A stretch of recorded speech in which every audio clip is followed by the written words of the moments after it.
So again, we talked about a lot of legends and legacies in that situation. So if anybody has not known, and if you do, you need to catch up now because again, we are going full spoilers all the time. Our show is full 100% store spoilers. So Netflix dropped Jupiter's Legacy, if I'm correct, and 8 episodes. Some of them are 40 minutes, some of them are 35 minutes. But anyway, eight episodes of the show, superhero genre. I want to say it is created after a book. So correct me if I'm wrong, guys. It is a comic initially, correct? Yes, it is a comic initially. I did not read it though, so I cannot spoil anything beyond what I saw on the show. Okay. But yeah, it's definitely a two series of comics. One's Jupiter Legacy, and there's I want to say the one before it's Jupiter, something else with Jupiter in it. But there's the prequel, and then there's the main storyline as well. Okay, and I guess it's from the people who wrote Jackass. I mean, Jackass, Kick-Ass. yeah. Mark Miller, I believe, is not didn't write that, but Kick-Ass. So they wrote this series. So, what do you guys thoughts? I guess let's start with you, Jaron. What did you think? All right, 2 compelling stories. Although I liked the story in the past more, I was more into that. I followed it more. It was more interesting. It kind of had, I don't know, like almost an Indiana Jones kind of like we're going on an adventure vibe, and I really fucking dug it. Also, I was like, because I saw like in his vision how it went down, I was waiting to figure out how his wife wasn't going to, his fiance wasn't going to come with, and he was going to get that lady that was like just straight up roasted his father on the front page. It's like, how's she going to end up with this shit? Both the stories came to an unsatisfactory conclusion, in my opinion, but it really set up season 2. But I do enjoy it when a story has a conclusion, and then the sequel continues in the vein. It does it, I don't know. I guess the older storyline, in my opinion, wrapped up a little more satisfactorily. But I thought the main villain guy, while funny and apparently is the same dude that did Sabretooth in the first X-Men. Yeah. Really? Yeah. His makeup was tragic. Whenever they did close-ups on his hands, I was like, oh no. Their costumes are kind of all goofy. I did like the different types in the latter portion of the season when the really, really optimistic girl, like Moonwave or something. Oh, Ghost something. Yeah. Five. Yeah. She got killed by, like, they straight up borrowed that tragic, you brought it up earlier, that Electro vibe. Yeah. I was like, oh, it's purple Electro with a hood. I was like, oh no. I've seen this effect before, and it wasn't good then, and it isn't good now. But yeah, I mean, I enjoyed the journey to the island. I thought that was the most compelling part of the show. I mean, the main character, they did a good job of making you understand why he was such a goody two shoes, to a fault, obviously. Mm-hmm. I feel like the bad guy in Night Fox or whatever, I still don't know. Yeah, I don't know Sky Fox. Yeah, I don't know enough about him. I'm like, I wanted more about how that all went down. Also, did Brainwave, like, what happened between young him and old him? Did he change race somehow? He looks Middle Eastern a bit when he's older. But he was a stone white dude in the past with a pencil mustache. He went John Waters in the past to I don't know what. He did look like John Waters. Man, that's all that skin cancer, man, from that sun tanning, bro. You flying too close to the sun, my man. Living in Florida or something. Right. But yeah, it kept me watching. I enjoyed it. I watched it all the way through. I binged it in one day. So, all right, Jace. Now I'm gonna go before Jason because Jason's probably gonna steal all the shit I gotta say. So I'm gonna go get my shit off first. Go ahead. I'll let you go first. And then let him go. So almost everything you said, I agree with. I felt like, yes, I'd rather have watched this whole first season just be them learning how they got their powers. I know people won't have the balls to do that because it would only been like the last episode or last 2 episodes that they would have been superheroes. But all that stuff in the past was so hyper intriguing that I almost wanted to fast forward all the regular shit just to get to the past scenes, because I was like, this shit regular. Like, let's just call a spade because we talked about the spoilers. Nothing happens in the first season in the real time. Not like, at the end, well, Walt's the bad guy. Motherfucker, when I first saw his ass, I said, that motherfucker the bad guy. He looked like a bad guy. Yeah, he wasn't buff. He was all skinny and pencil-y. I was like, and that's when he was like, trying to get in close with the sun. I was like, that motherfucker the bad guy. Like, you know what I'm saying? And look, all that shit in the regular time was terrible. It was god-awful. And the sad thing is that I was buying into it because I like the whole sci-fi, low-budget aesthetic of it. Like, I like the goofy costumes. It felt very like, hey, if me and my buddies were to put together a good-ass comic book show and superhero show, it feels like that. And I dug that about it because I'm thinking, well, maybe it's not going to take itself too seriously.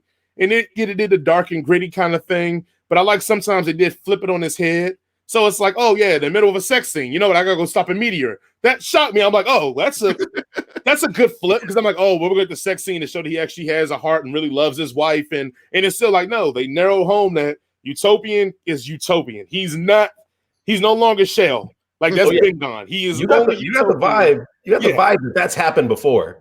Right. Like he's dipped out of sex and things like that. Oh, I bet she never gets. Your mother's coming in. I hear a meteor. I gotta go. Right. And I was like, "Are you good? You good? I'm gonna leave." Right. I was like maybe he was about to come and was like, that's his way of like not coming early. Like, it's a meteor. I gotta go, baby. Get baseball back in time. But also I was trying to hold on, and I think what kind of kept me trying to dig the show is because it had that Superman Fatal 5 feel to it. I don't know if you guys remember. I'm more familiar with the DC animated version than the book itself, where like these new heroes are coming along. They have no problem killing and doing this, and Superman's still like, no, we have to do it the right way. We can't kill. We got to X, Y, and Z. I thought they would want to push to that storyline, but then you make Utopian a damn jackass at the end, the way he's talking to his wife and all that. So even if I wanted to believe in the code, he was such of a dick. I was like, fuck the code, man. Like, he's an asshole. Like, I'd rather them just go and slaughter these bad guys because he's not making a compelling argument why they should stick to the code. And so I just thought that was bad character development for him. If he's supposed to be the ultimate good guy and justice for all and all that, like, I was almost, and like I said, I'm going to use a lot of wrestling terms on the show. I thought he was going to do a heel turn at the end because I felt like that's what they were pushing him to be, like how he talked to the crowd, how he talked to his wife, how like it just like even the scene in the prison, I was like, here's the heel turn moment, or his son's going to go turn heel because, daddy's acting like an asshole with his code. But anything in the real time was a mess. And then it felt like Arrow to me. Like, I remember watching Arrow being pissed off because all I wanted to care about was the island scenes. He kept showing me Oliver Queen saying how people failed this city. I don't give a shit, Oliver Queen. Show me what you did in the island. And this what that was for me. Where every time I'm like, okay, here we go. Chloe's into some shit. That's one thing I do. Sky Fox or Night Fox, whatever his name is, his son was probably the most entertaining character. I feel like he had a lot of charisma, and his storyline was something that I actually wanted to see, like, what would come of it. Like, every time he goes to his father, it's in a strip club, and you find out that George is his father, and he was kind of a womanizer, and I thought it was going to lead somewhere, and it was like, no. Thank you for watching season 1, guys. Come back next year. Like, fuck out of here. So we'll go into what we recommend, but I was, it didn't do it for me. Well, is it my turn? My turn? Yeah, your turn. You go for it. I'm gonna spring a board off of that Arrow comment that you made, because watching the show, it reminded me like a CW show with almost a slightly better production value. I might say slightly better, because those aged makeup effects were god awful. Like, I thought dude was melting. Like, freaking Josh Duhamel's wig was all over the place. They couldn't give him a better, it was just, none of it was working for me. Like, they could just might as well just made them the same age the whole entire time, because it just took me completely out of the moment when I looked at these people and they're like, oh my God, like that makeup is so terrible. And another thing with that show, like, this is actually probably a plus to them, but the Utopian's kids, especially his daughter, were like one of the most annoying characters that I've ever had the misfortune of witnessing. Like, I guess it's for me is like, as a person of color, I just can't get down with whiny ass white people whose parents seem to be good people, who seemed to be. He had a code that he had to stick to, and he kept trying to tell his kids to stick to the code, and he wasn't there all the time because he was off saving the world. Right. Woe is me. I'm sorry that you guys got superpowers and your dad didn't always, take you out for ice cream every single day. My bad. Yes, you're right. You should be sad, I guess. I mean, and it's annoying. It's annoying the crap out of me.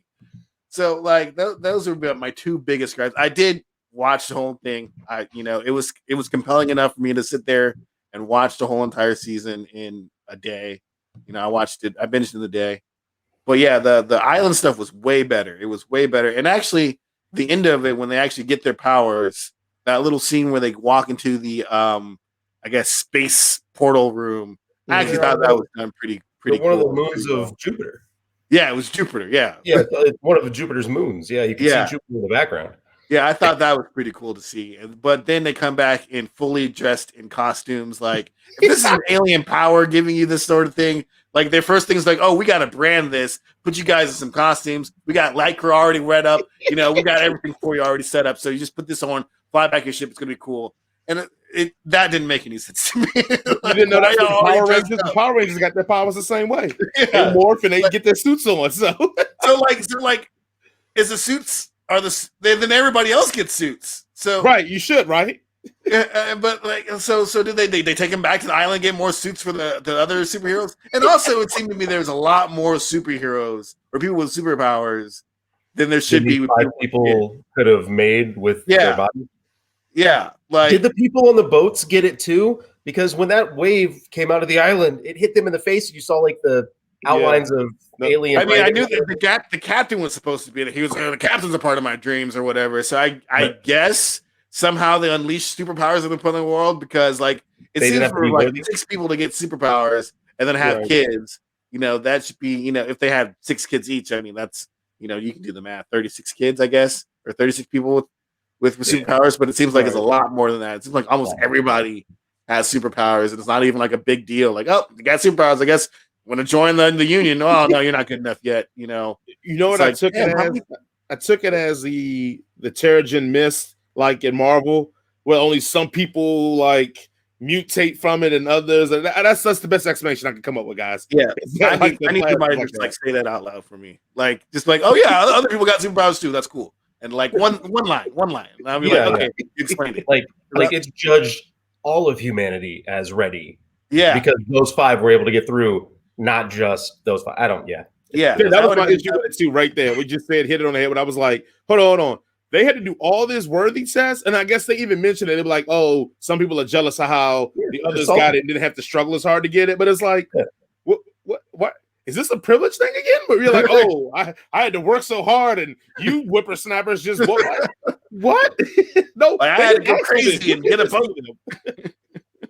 Yeah, but what Jason was saying. That moment though, when they were talking to the space flower or whatever the hell that was, and all the people that they had talked about wishing they could see again, when it got to Skyfox's mom, he's like, I'd give anything to say goodbye or whatever. I'm not gonna lie, I was like, all right, man, do your thing. It was a little teary eye there. That was a pretty cool scene. I like that scene. That was well done.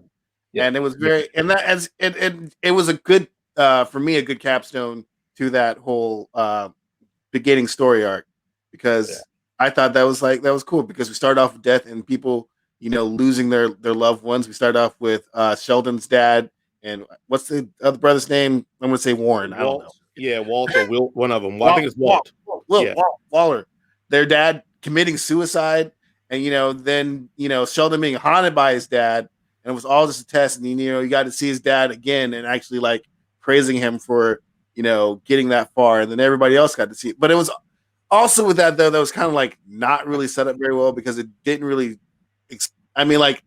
While they're on the island, they started talking about people they wanted to see again. But it would have been better if it was like the reason they were all kind of together is because they have all experienced this sort of loss, right? Important to them, and that would have been a cool like sort of setup to that, that last moment when maybe the black guy, I don't know. Yeah, I don't even know if they named him. Probably didn't. Talking about how Nana was the best lady in the world. Maybe we could have started off with something like that and then slowly built up, and you're like, oh, and you slowly realize, oh, these people have been talking about their lost loved ones this whole entire time, and that's probably why they all are needed for this here journey, because they all have experienced that pain. But I didn't write the show, so Look, it was a crime to have Red from that '70s show pop up and not say "dumbass" once. the dude that flew that time ship in Voyager and just wasn't having it. And then he blows his brains out, and it's sad. Yeah. Well, like, can we even just comment 1 second on the fact that like Jupiter is like elitist? Like, if you was broke, you weren't getting to that island to be able to get powers. Like, motherfuckers couldn't afford no boat. Like, so literally, this whole thing was driving motherfuckers insane because they were broke and killing it. Because I'm pretty sure Red wasn't the only one that got driven insane. Like, so Shelby just actually dead people on the island. Yeah, right. So Shelby just had the funds to be able to make that happen. But all the other people like Red, who was broke, they just went insane, head ringing in their head and seeing visions for the rest of their life because they was murdered his entire family. Yeah. So, but yeah, they had those humans had to prove that they were worthy. But I guess Jupiter folks was like, yeah, I mean, those guys are broke, so obviously they're not worthy. Just let them kill each other. Like, I mean, if you're a good capitalist, you're worthy. That's what the it's those guys on the corner in like downtown big metropolis with the sign that says Jesus is coming again, and they're talking to themselves the whole time. They just couldn't get the cash together. Right. Like, dude, if I just give me a bill here, I can just get this boat.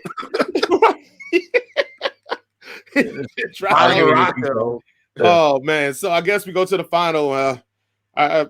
Jaren, are you recommending for this to watch, or people can pass? What's your thoughts on it?